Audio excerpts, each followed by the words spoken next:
दोस्तों नमस्कार। आ चुके हैं सर्वोदय क्लासेस के यूट्यूब चैनल पे। आज हम आप लोग के बीच लेके आ चुके हैं बिहार एसएससी इंटर स्तरीय भर्ती, जिसमें कि टोटल 12,199 पद हैं।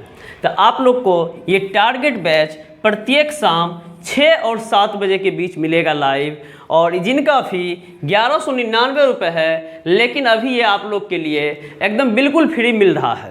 तो एक चीज़ ध्यान रखिएगा, बिहार एसएससी का जो वैकेंसी आया हुआ है, इसके लिए आपको पता होना चाहिए रीजनिंग ही एक ऐसा सब्जेक्ट है जिसमें 50 क्वेश्चन दिया गया है, और ये 50 क्वेश्चन आपको रिजल्ट के लिए बहुत ही इम्पोर्टेंट होगा, क्योंकि रीजनिंग के बहुत हल्के हल्के क्वेश्चन आएंगे, लेकिन ध्यान रखिएगा कभी कभी हल्के क्वेश्चन आपको महंगा पड़ जाएगा। इसलिए आपको हम बताएंगे कि आप अधिक से अधिक प्रैक्टिस करके जाएं, जिससे कि आपके एग्जाम में 50 में 50 आ जाए।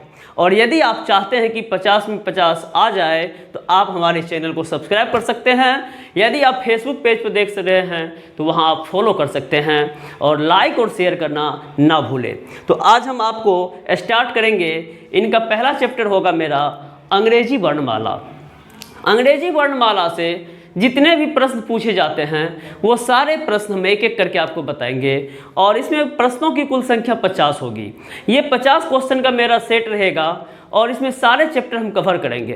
तो जो भी लोग मेरे चैनल पे नए होंगे, कृपया करके लाइक शेयर और सब्सक्राइब करना ना भूलें। चलते हैं प्रश्न संख्या 1 की ओर। ये प्रश्न देखिए, कह रहा है निम्नलिखित प्रत्येक प्रश्न में विलुप्त पद ज्ञात कीजिए। विलुप्त पद कहने का मतलब यहाँ जो आपका खाली जगह है, यहाँ कौन से अल्फ़ाबेट होंगे। तो एक चीज़ ध्यान दीजिए, इनका पोजीशन जरूर याद कर लेंगे। पोजीशन याद कर लेंगे तो आपको आसानी हो जाएगा। आसानी क्या होगा, 16 + 3 19 होता है, 19 + 3 22 होता है, 22 + 3 25 होगा, 25 का मतलब y होता है। दूसरा देखते हैं, ये 15 है + 3 18 होता है, यह 18 + 3 21 होता है, 21 + 3 24 होगा, 24 का मतलब x हो जाएगा। फिर अगला देखते हैं, 17 + 3 20 होता है, 20 + 3 23 होता है, 23 + 3 26 होगा। ये आपका z हो जाएगा, 26 पे z हो जाएगा। आपका आंसर YXZ ऑप्शन नंबर 4 आपका सही उत्तर होगा। तो आप इस तरीके से बना सकते हैं, या इसी प्रश्न को दूसरे तरीके से बना सकते हैं। दूसरे तरीके से कैसे बनाएंगे, ये देखिए POQ है, SRT है, VUW है और वाट है। अब यहाँ देखिए 16 15 17 है, यहाँ 19 18 20 है, यहाँ 22 21 23 है। तो अब यहाँ पर आप देख रहे हैं, ये जितना है उससे ये एक कम है, और इससे ये 2 अधिक है। 19 से ये कम है, 18 से 2 अधिक है, 22 से एक कम है, 21 से 2 अधिक है। तो ये -1 + 2 का सीरीज तो चलेगा, लेकिन कब पता चलेगा, कब बना सकते हैं इस तरीके से, जब यहाँ पहला अल्फ़ाबेट आपको प्राप्त हो जाएगा तब। तो पहला अल्फ़ाबेट प्राप्त करने के लिए 16 3 19, 19 3 22, 22 3 25, 25 कर लिए, -1 कर लीजिए 24, +2 कर लीजिए 26, और 26 का मतलब Z। तब आपका आंसर हो जाएगा YXZ। तो यही आपका आंसर हो गया। अगला देखिए, ये भी सीरीज से लिया गया है। यहाँ पे ABC गायब है, DEF G गायब है, HIJK L गायब है। तो अब आप देख रहे हैं, C गायब है, G गायब है, L गायब है, एक एक अल्फ़ाबेट गायब होता है। और दूसरा अर्थ में देखेंगे तो यहाँ 2 अल्फ़ाबेट, यहाँ 3 अल्फ़ाबेट, यहाँ 4 अल्फ़ाबेट, तो यहाँ 5 अल्फ़ाबेट, और वो जो भी अल्फ़ाबेट होंगे उनका लगातार क्रम होगा। तो L के बाद M N O P Q 5 alphabet हो गया, Q के बाद R गायब होगा, और यहाँ S T U V W X दिया गया है। तो आपका answer MNOPQ option number A आपका सही उत्तर होगा। अगला प्रश्न है, Z -3, Z का वैल्यू 26, W का 23, T का 20, फिर वाट, फिर 14, फिर 11। तो अब देख रहे हैं 23 minus 3 20, 20 minus 3 26 minus 3 23, 23 minus 3 20, 20 minus 3 17, 17 का मतलब Q, और 17 माइनस 3 14, 14 माइनस 3 11। तो यहाँ पे आपका आंसर ऑप्शन नंबर 3 Q होगा। अगला प्रश्न देखिए, अगला प्रश्न है बी सी, यहाँ B है उसके बाद C है, तो B का वैल्यू 2, C का वैल्यू 3, E का वैल्यू 5, H का वैल्यू 8, L का 12, O का Q का 17, O नहीं है Q है। अब देखिए 2 + 1 3, 3 + 2 5, 5 + 3 8, 8 + 4 12, 12 + 5 17, 17 + 6 23, 23 का मतलब W। ऑप्शन नंबर 4 आपका सही उत्तर होगा। ये बिहार एसएससी स्पेशल क्वेश्चन है, 50 क्वेश्चन का सेट। अब देखिए अल्फ़ाबेट से रिलेटेड सारे के सारे चैप्टर इसमें क्वेश्चन दिया गया है। ये नहीं समझेंगे कि ये अल्फ़ाबेट सीरीज चल रहा, नहीं, अल्फ़ाबेट में जो जो क्वेश्चन पूछा जाता है वो सारे क्वेश्चन दिए गए हैं। और देखिए एक एक करके आपको 50 क्वेश्चन पढ़ेंगे और सब का सब आपको समझ में आ जाएगा जो आज अल्फ़ाबेट खत्म हो चुका है, और इससे बाहर एक भी प्रश्न आने की कोई संभावना नहीं है। और आप देखेंगे जो एग्जाम में रियल में ऐसा ही आएगा। देखिए अब यहाँ AOP है, तो इनका वैल्यू 1 होता है, इनका 3 होता है, इनका 5 होता है, इनका 7 होता है। तो अब आप देख रहे हैं 1 3 5 7, तो यहाँ 9 होगा, 9 का मतलब I होता है। अब यहाँ 15 है, 15 2 17 है, 17 2 19 है, 19 2 21 है, 21 के बाद 23 होता है। ये P का वैल्यू 16 होता है, फिर R का 18, फिर T का 20, फिर 22, तो फिर 24। तो यहाँ आपका आंसर हो गया IWX। IWX का मतलब ऑप्शन नंबर 3 आपका सही उत्तर होगा। और इतने फास्ट आप कब बना सकते हैं जब आपको अल्फ़ाबेट का पोजीशन याद होगा। तो जिन लोगों को अल्फ़ाबेट का पोजीशन याद नहीं है कृपया करके याद कर ले, ठीक है। अब यहाँ देखिए जिस प्रकार खिलाड़ी का संबंध टीम से है उसी प्रकार जहाज का संबंध किससे है। अब जिस प्रकार खिलाड़ी का संबंध टीम से है, खिलाड़ी और संबंध टीम से, तो यहाँ देखिए टीम में खिलाड़ी होता है या खिलाड़ी का टीम होता है। तो जहाज का संबंध किससे होगा, जल से, नाविक से, बंदरगाह से, नहीं, किससे, जहाज कर्मी से। जहाज का संबंध किससे होगा, जहाज कर्मी से। फिर अगला देखिए, अगला कह रहा है जिस प्रकार फर्नीचर का संबंध टेबल से उसी प्रकार स्टेशनरी का संबंध किससे है। तो फर्नीचर के अंतर्गत कौन आता है, टेबल, या टेबल किस कैटेगरी का वस्तु है, तो वो फर्नीचर कैटेगरी का वस्तु है। उसी प्रकार स्टेशनरी के अंतर्गत क्या आएगा, स्टेशनरी के अंतर्गत आएगा आपका आंसर नंबर 4 पेंसिल। अगला कह रहा है स्वप्न वास्तविकता और झूठ बात। स्वप्न जो है, स्वप्न वास्तविकता।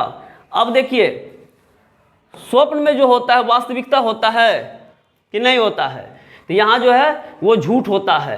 अब यहाँ पे स्वप्न में वास्तविकता, तो ये झूठ होता है लेकिन सच्चाई लिखा है, तो झूठ में क्या होगा, झूठ होना चाहिए, लेकिन यहाँ पे क्या लिखेंगे, सत्य लिखेंगे, क्योंकि स्वप्न वास्तविकता, स्वप्न जो देखते हैं वो गलत होता है। वो कहीं से कहीं आप दिल्ली से पंजाब जा रहे हैं फ्लाइट से और पता चलता है सुबह में नींद खुलता है हम तो घर में सोए हुए हैं, तो वो क्या होगा, हम स्वप्न में फ्लाइट से दिल्ली चले गए लेकिन घर में सोए हुए थे। तो यहाँ पे स्वप्न और वास्तविकता में यही संबंध है। तो झूठ में क्या होगा, तो झूठ में झूठ होना चाहिए, लेकिन यहाँ लिखेंगे क्या, सत्य लिखेंगे, उसका विपरीत लिखेंगे। अगला प्रश्न है 6 का संबंध 64 से है, उसी प्रकार 4 का संबंध 64 से है, तो 6 का संबंध किससे होगा। अब आपको पता चल गया होगा 4 को पावर 3 करेंगे तो ये 64 होगा, तो 6 का पावर 3 कर दीजिए तो ये क्या हो जाएगा, 216 हो जाएगा। 4 का क्यूब 64, तो 6 का क्यूब 216, ऑप्शन नंबर 2। अगला देखिए लेखक उपन्यासकार। लेखक क्या लिखता है, उपन्यासकार। अभिकल्पक क्या तैयार करता है, तो ये जो है ये आपका बस तैयार करता है, वो पहले डिजाइन बनाता है फिर उसके बाद कंप्लीट करता है। अगला प्रश्न देखिए, अगला प्रश्न है उपरोक्त व्यवस्था में अपनी स्थिति के आधार पे निम्नलिखित 5 में से 4 समान है, अतः उनका एक समूह बनते हैं, वह एक कौन सा है जो समूह में नहीं आता है। अब देखिए बी और वाई, जी और टी, डी और डब्ल्यू, आई और आर, ये 5 अल्फ़ाबेट ऐसे हैं, 5 ऑप्शन ऐसे हैं जो कि आपको कहीं न कहीं अपोजिट दिया गया है।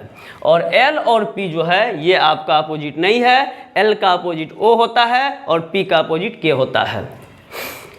अब देखिए ए एन टी है, ARM है, OWL है, PUT है, ART है। इसका सही आंसर PUT हो जाएगा। यहाँ पे अंग्रेजी वर्णमाला से कोई लेना देना नहीं था, यानी मीनिंगफुल शब्द से नहीं लेना देना था। अब यहाँ किससे लेना देना था? आप यहाँ देख रहे हैं वोवेल है, यहाँ देख रहे हैं वोवेल है, यहाँ देख रहे हैं वोवेल है, यहाँ देख रहे हैं वोवेल है, जबकि यहाँ पे वोवेल नहीं है। वोवेल कहाँ पे है? बीच में है। अब यहाँ पे आपका सही आंसर ऑप्शन नंबर 4 हो जाएगा, PUT। अगला प्रश्न है JKL GHI OPQ IJK LILT। अब देखिए JKL लगातार है, GHI लगातार है, OPQ लगातार है, IJK लगातार है, IJKL ऐसा होना चाहिए, जबकि यहाँ पे ILT है, ये लगातार नहीं है, ये क्रम में नहीं है, इसलिए आपका सही आंसर ऑप्शन नंबर 5 होगा।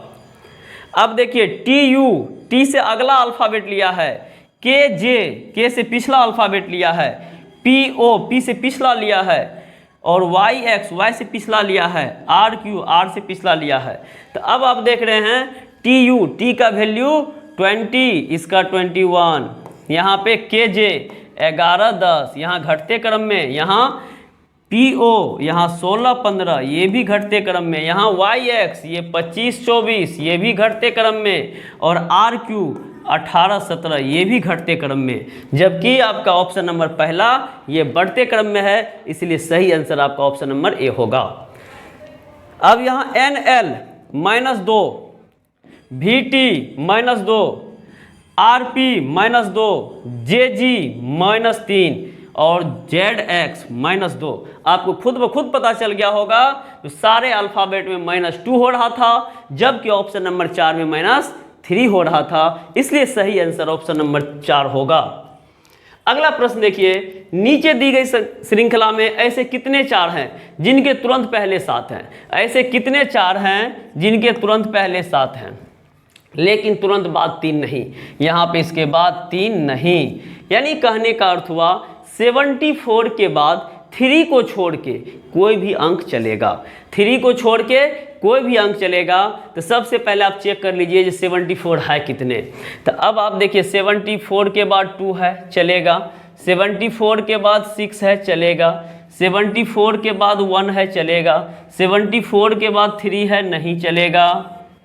और 74 के बाद 6 है, ये चलेगा। तो अब आप देख रहे हैं यहाँ पे 74 1 2 3 और 4, इनका ऑप्शन हो जाएगा ऑप्शन नंबर 4, क्योंकि ऐसे कह रहा था ऐसे कितने 4 है जिनके तुरंत पहले 7, तो 4 के पहले 7 तो 74, लेकिन तुरंत बाद 3 नहीं, 3 दे के हम काट दिए, यानी 74 के बाद 1 2 4 5 6 7 8 9 कुछ भी चलेगा, शून्य भी चलेगा, लेकिन 3 नहीं चलना चाहिए।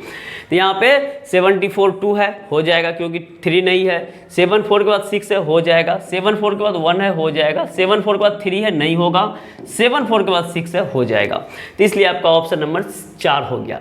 अब कह रहा है निम्नलिखित संख्या श्रृंखला में कौन सा अंक श्रृंखला के बिल्कुल मध्य में है? अब बिल्कुल मध्य में कहने का मतलब एकदम बीच में होना चाहिए। इसके लिए सबसे पहले आपको काउंट कर लेना है जो कुल कितने अंक हैं। तो कुल कितने अंक है देखिए, 3 3 6 3 9 3 12 3 15 3 18 3 7 21 24 27 30 33 36 39। तो 39 तो 18 18 छोड़ दीजिएगा, 36 37 हो जाएगा, 19 19 38 1 39, यानी किसी भी तरीके से चाहे बाएं से चाहे दाएं से 20वां अंक आपका आंसर होगा। तो 20वां अंक आने मतलब 3 3 6 3 9 3 12 3 15 3 18 19 और 20, यही आपका 20वां अंक है। और ऑप्शन हो जाएगा इनमें से कोई नहीं, क्योंकि 1 ऑप्शन में नहीं दिया गया है।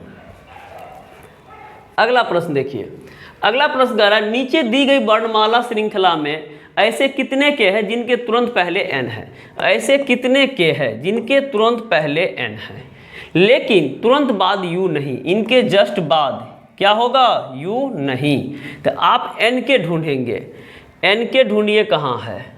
n के 1 मिला, n के 2 मिला, n के 3 मिला, n के 4 मिला।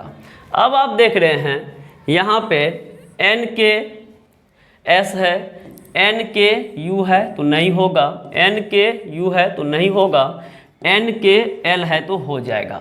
तो यानी एन के एस और एन के एल ऑप्शन नंबर 2 होगा। कोई दिक्कत नहीं, समझ में आ रहा है ना?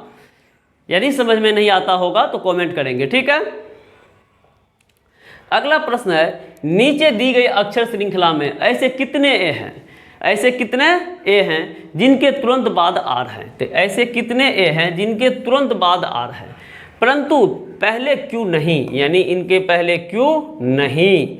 अब ए आर पहले ढूंढ लीजिए। ए आर से पहले यहाँ पे डी है, ए आर तो है नहीं, ए आर से पहले यहाँ क्यू है और ए आर से पहले यहाँ ओ है। अब आपके पास जो है ए आर से पहले डी है तो हो जाएगा, ए आर से पहले क्यू है तो नहीं होगा और ए आर से पहले ओ है तो हो जाएगा। तो इसकी संख्या ऑप्शन नंबर 1 अर्थात 2 होगा। अगला प्रश्न है, अगला प्रश्न, निम्नलिखित संख्या श्रृंखला में सबसे कम बार आने वाला अंक कौन सा होगा। यहाँ पे देखिए सबसे कम बार आने वाला अंक कौन सा होगा।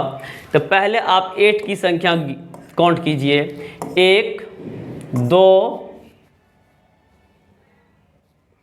2 है। और यदि आप ध्यान से देखते हैं तो यहाँ देखने से एक चीज़ पता चल गया होगा शायद आप लोग को भी, 5 ही एक ऐसा अंक है जो गिन के हम टाइम बर्बाद करने से बच सकते हैं। 5 ही एक ऐसा अंक है जो सिर्फ और सिर्फ एक बार यूज हुआ है, इसलिए इसका सही आंसर ऑप्शन नंबर 3 होगा। अगला देखिए, कह रहा है यदि डिवाइड का अर्थ माइनस, इंटू का अर्थ माइनस, इंटू का अर्थ माइनस, डिवाइड का अर्थ प्लस, प्लस का अर्थ इंटू, तो निम्नलिखित में समीकरण का मान बताइए। अब यहाँ 16 इंटू का अर्थ माइनस, यहाँ माइनस दे दीजिए और डिवाइड का अर्थ प्लस, डिवाइड है तो यहाँ प्लस कर दीजिए और प्लस का अर्थ गुना, तो इसका वैल्यू बनाइए। अब क्या हो जाएगा, ये हो जाएगा 16 माइनस 5 प्लस 5 गुना 3 बराबर व्हाट। तो पहले ब्रैकेट की क्रिया करते हैं बोर्ड मास में, ये बोर्ड मास होता है बी से ब्रैकेट, ओ से ऑफ, डी से डिवाइड, ए से यदि एम से मल्टीप्लाई, ए से एडिशन और एस से सब्ट्रैक्शन। तो यहाँ पहले क्या करेंगे ब्रैकेट, तो 16 में से 5 जाएगा 11, 11 प्लस अब मल्टीप्लाई 5 गुना 3 15, 15 11 ये आपका 26 हो जाएगा। 26 ऑप्शन नंबर 26 अर्थात ऑप्शन नंबर 4 आपका हो जाएगा। अगला प्रश्न है, यदि P का अर्थ डिवाइड, Q का अर्थ इंटू, R का अर्थ प्लस, S का अर्थ माइनस, तो इतना का वैल्यू क्या होगा। तो 18, Q का अर्थ क्या है, Q का अर्थ है इंटू, तो इंटू कर दीजिए 12, P का अर्थ डिवाइड, तो डिवाइड कर दीजिए 4, R का अर्थ प्लस, प्लस कर दीजिए 5, S का अर्थ माइनस इक्वल टू 6। अब यहाँ क्या करना है देखिए, यहाँ 4 तिया 12, तो 18 तिया 54 प्लस 5 माइनस 6, 54 5 59, 59 माइनस 6 बराबर 53 अर्थात ऑप्शन नंबर 3 आपका सही उत्तर होगा। ऑप्शन नंबर 3 आपका सही उत्तर होगा। अब यहाँ देखिए क्या कह रहा है, यदि प्लस का अर्थ, यहाँ कुछ प्रश्न मिस्टेक है, यहाँ पे कुछ होना चाहिए, यहाँ भी कुछ होना चाहिए, यहाँ भी कुछ होना चाहिए, तो ये सब नहीं दिख रहा है, इसको छोड़ दीजिए, ठीक है। अगला प्रश्न देखिए,